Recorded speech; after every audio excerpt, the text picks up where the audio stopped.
Hey guys, I got here. I'm Symphogear Samurai, and welcome back to another deck profile. And today, I'll be doing a deck profile on the deck I actually used in Strictly Broken TCG WGP regionals last week, and I actually made it to top 6. Yeah, I made it to top cover with this deck. So this is a Japanese Nisekoi deck profile, and so here we go. I ran 4 of the level 0 Symphogear Suiciders. Is also a runner to center stage. I ran 3 of the Symphogear Yukita. Now these 2 cards are mainly the cards I want to open with because it's like your best starting zeros, aside from Brainstorm as well. So I ran 3 of the Marika in Swimsuits Marika. Now I actually use this more.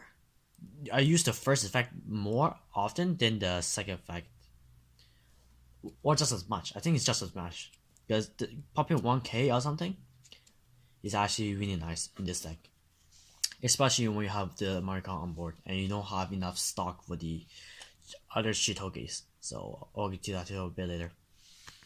I ran 2 of the promo Chibi Marika because it's a pay 1 to add a promise pendant, and pendant promise, and it's also a checker. So it mills a card from your deck and also gives you back a pendant. So yeah, it can pay out stock as well. So it's really good. I really like it. I ran 2 of this Marika because it's a hand fix and I can look at the top card again. Now, looking at the top card, choosing to mill or keep is actually really nice for this deck because having clean stock is amazing in any deck, especially this deck. And some of the games I won is because I checked top that I chose not to mill, and I get a clean stock, and I still have climaxes left in the deck when the deck's really tiny. Also, I can just mill the climax if I don't want to trigger it. But half the time, triggering the gate was actually really useful, and also hand fixing, salvaging the cards that you need was really good. And that's, of course, anti-salvage when you get to a matchup, which I will talk about my matchups later on in this video. So I run the PR, which is a front 500.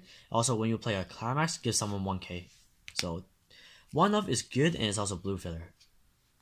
And I sometimes use this as well as a back row as well. And I run 1 of the rock rules. Now, why not just run 3 of the Chibi Markas, because well, sometimes I want to conserve stock, right? So this is where the rock comes in. It also helps me hand fix, and it also gives a pendant. So sometimes I want to use Rocco instead of Marika. So my last level 0 is also the MVP for my games yesterday. Well, on Sunday. It's the Spammable Brainstorm. This Spammable Brainstorm actually helped me go through my deck. Also, if it hits, I can give someone 2k power. Also, if one of my characters gets reversed, other than this card, I can give someone 1k. So it's a really good card for pumping power, and it's really good for this in this set to get over something. So I ran 3 of the level 1 combo Marika. There is really no reason for me to run 4 anymore because I actually want to have room for something else. For example, I actually got rid of 1 of these just to add in the Spammable Brainstorm. And most of the time, if you use this effect, your opponent is going to pass harder than you. So that's what I've been experiencing while having this at 4. Half the time I actually do get 2 off or 3 off, and a lot of the time I actually use this at level 2 instead of the beginning of level 1. My alternative level 1 game actually goes to these Symphogears. Now, if I have a Penny of Promise in memory, these gain 2k. So it's a 6-5 alone, and if you have any power backup, it's going to be 7k at least. So yeah, really good stable card for the deck if you don't want to go for the marker combos. So obviously you gotta have the pendants. I run 4 of the pendant of promise because the deck is actually super slow if you run the counter or the salvage. This is the fastest way I can make the deck go through and through while waiting. And then here's the head tail markers, which is a suicider, level 1 suicider if you have pending promise in memory. Also, it's a hand fix. So you can check the top card is the key character added to your hand and dish one. I think it's mandatory. So usually, if I don't want to go for Mario Kart combo, I usually keep one of this in hand and get at least 2 of these cheat tokens or 2 of this. So that's usually my game plan if I feel like the Mario Kart combo is not gonna work well or I don't get it.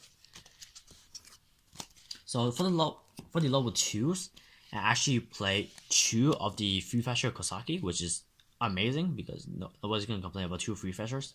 Also the fact that it also gives power by wrestling 2, because a lot of the times at level 2, right, the stocks is kind of shaky because you want to decide if you want to brainstorm or early play this, and if you do early play the Kosaki, you might not want to spend a lot of stock, just to another stock just to brainstorm. So the second effect actually comes in handy by wrestling 2 characters. I can give someone 2k, and which actually comes in handy at level 3 sometimes when I have this in the back row, because sometimes I just move the Kosaki in the back row. A anti-change early player, also a 2-5 backup. This card is actually very interesting. I can actually use this level 3 to sack one of my own characters, so they don't get a reverse off, or sack one of the other characters. I'll actually tell you the use I actually used for this in one of my matchups later on, because I actually only used this card once in the whole tournament. So for the last level 2 is from the actual extra booster set, which is this 2-1 Shitoge, which is a level 3 assist, I believe, gains 2k front. And if you use a act ability, I believe, for example the Brainstorm, you give someone 500 power until the end of the turn. So let's move on to the level 3s. Two of the healer Shitoge. Sometimes I use the second effect, sometimes I don't. It just depends on the situation I'm in. Two of the early play Kosaki. If you guys don't know what this does, is because basically if you have 2 pending promises in memory, this gets -1 level from hand, which is the early play ability. It also gains 1k power if you have 2 or other key characters. Also, when it's played from hand, you get to search a key character from your deck and add it to your hand. So it's a really good card. And to be honest with you, I actually didn't play this for most of my games. I only played the early play, I believe, twice of the 5 games I played. Now for the finishers of this deck, I actually run 3 of the unplayed shot along with the Marika. The second effect is irrelevant, and you don't care about the power. You just let this die because you don't only care about the unplayed shot.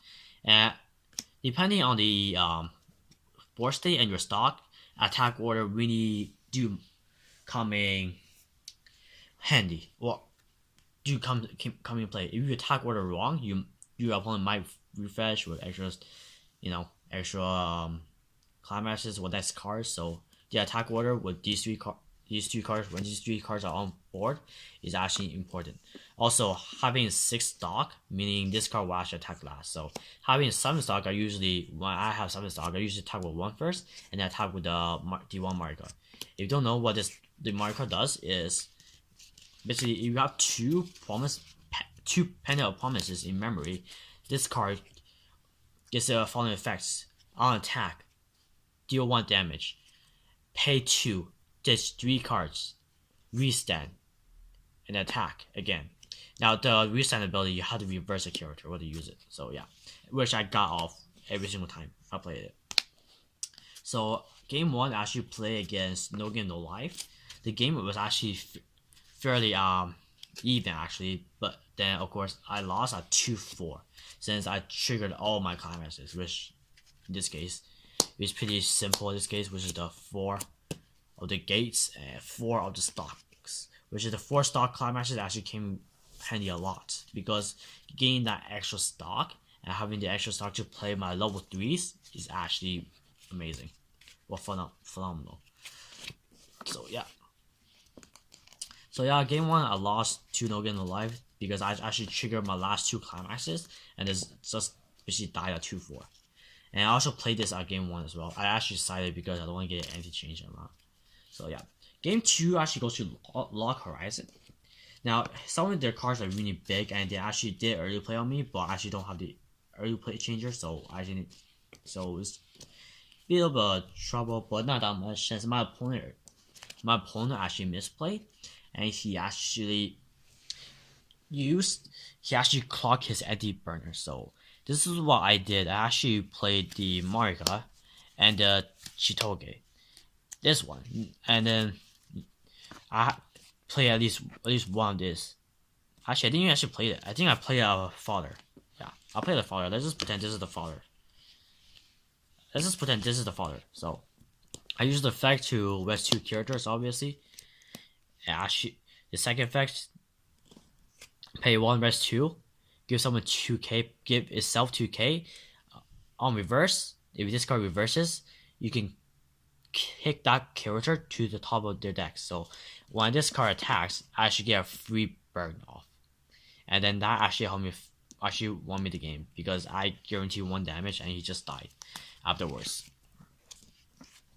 And the ideal board I want at level 3 is having 2 of these. Basically, this is my ideal board for level 3. Having this as well, but I actually don't play this card that often. I believe I played this card 0 times during regionals because I have other cards to play, you know. Because at level 2, the stock is mostly used on me hand fixing stuff and maybe playing these. I actually don't have the stock for this because you need at least 6 stock to get to use it out. And I want to go in at least with 7. So this is where the stocks will come in handy. If I do have 6 stock, right, this would mean come in handy for me to attack with this second. But with 6 stocks, this has to attack last. So I'm, a bit iffy about that.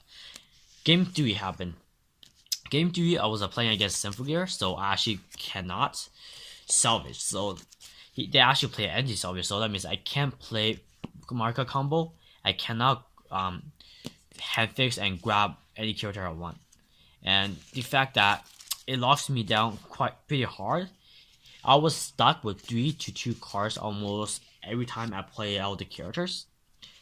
At the end of my turn, I was stuck with 2 to 3 cards, but the fact that I managed to draw a Penny of Promise in the starting hand was actually the game changer because I was able to draw my second pendant at level 2, and I was especially hitting at least the wisdom at least once or twice throughout the game, and that once or twice actually got me the hit to Marika and one of these.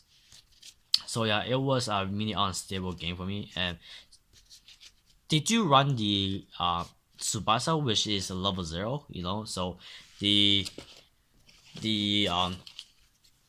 Chitoge right here actually came in handy at level 1 because the Climax combo card is actually level 0 apparently. I mean, the only card I know that's level 0, which is in Konosuba, which I have, which I may or may not do a deck profile on. So yeah, and yeah, that's how I won basically. I managed to get Marka up with Burning in hand, and yeah. Game 4 was against Project Diva, and I just basically perfectly canceled. I took 1 burn damage, and then I canceled his attack damage, and then I canceled the last burn 3, and then my board was basically Marika and 2 fodder. And finally, game 5, I was playing Love Live Sunshine, and the game was actually basically fairly straightforward. I actually play Sunshine a lot, so I know what I should be doing with the deck. Even if he managed to get out his common combo, I had to get out mine as well because of the Chica, I believe that's the name, the Suicider Climax combo. She's gonna get up the effect either way because it's a Suicider and it's guaranteed reverse unless I play around it, right? So Yeah, I believe the opponent actually misplayed at one point because the Chico was really hard on court, and that actually led to something that's kind of iffy, in my opinion, because he was at 3 stock throughout the whole entire game when he hard on court, and at that moment when he already played his card and bring out the burner, I know I was safe to anti-change the card that had the attack because he attacked with the burner first. I chose to anti-change that because he has only going with going with 2 stocks on my turn. So I actually dropped Kosaki for the second time of the game of this tournament and searched for Wyber, right? And then just attack with the 11k. And the Kosaki lived, the cards die, and he's in a bad spot. He did manage to play the Musashi, right? But he only have like 3 stock, a level 3 to play the Musashi, and he played 2 fathers. And then I would live at 3-6. He didn't have enough, so I just promised Pendant. Well, Pendant promised the third one to play Marika and play 2 fathers because it's 1-1-1, then 2 and 1. And then he was dead after he took the 2 diamonds from this. Because he was like what? 3, I believe 3-4. I attack, I burn 1, he cancelled, and he took the 2, and I reset and burn 1 again, and that's the game. So basically that's my experience into this regionals. First round was against Logan No Life, second round was against Block Horizon, third round was against Symphogear with anti-salvage, which is fucking annoying as hell. Fourth round was against Project Diva, and fifth round was against Love Life Sunshine. So I hope you guys enjoyed this deck profile. I'll be putting the link to the official Target Card website on my deck profile and all the other people that's on there who topped in last week that's really broken. So yeah, I hope you guys enjoyed this. Hope you guys subscribe to my YouTube channel and make sure to share it. And I may or may not do another deck profile on maybe my ReZero deck set 2. Yeah, see you guys here. Bye bye.